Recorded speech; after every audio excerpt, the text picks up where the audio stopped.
please scan to see the scams. So the minute you scan this QR code, this video starts playing where they're talking about the alleged corruption of the BJP. If there is a university for corruption, then Prime Minister Modi will be the chancellor of that university. Ahead of the elections here in Tamil Nadu, GPay posters have come up in different parts of the states, on several walls and even on social media platforms. And by GPay, I mean these are the posters that have been put up by the DMK functionaries, and it says, please scan to see the scams. That is what the poster says, and it also has an image of the Prime Minister here, and there is a QR code. And now if one scans this QR code, what happens is a video starts playing, and I'm just going to show you.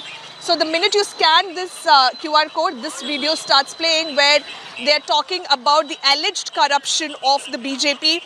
It talks about how BJP has made crores of rupees through electoral bonds. It highlights certain irregularities that have been flagged in the CAG report, certain irregularities with respect to certain infrastructure schemes. And it also goes on to say that several lakhs of crores of rupees have been waived off by the BJP government, as far as the big corporate companies are concerned.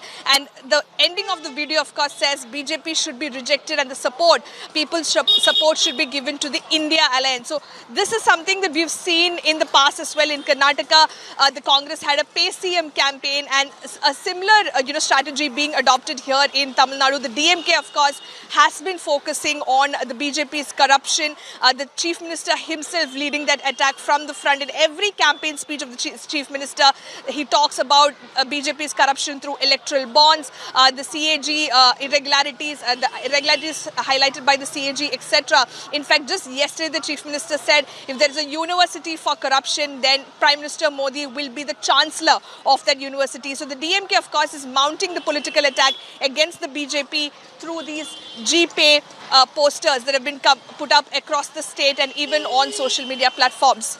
With video journalist Daniel, this is Shilpa Nayo for India Today.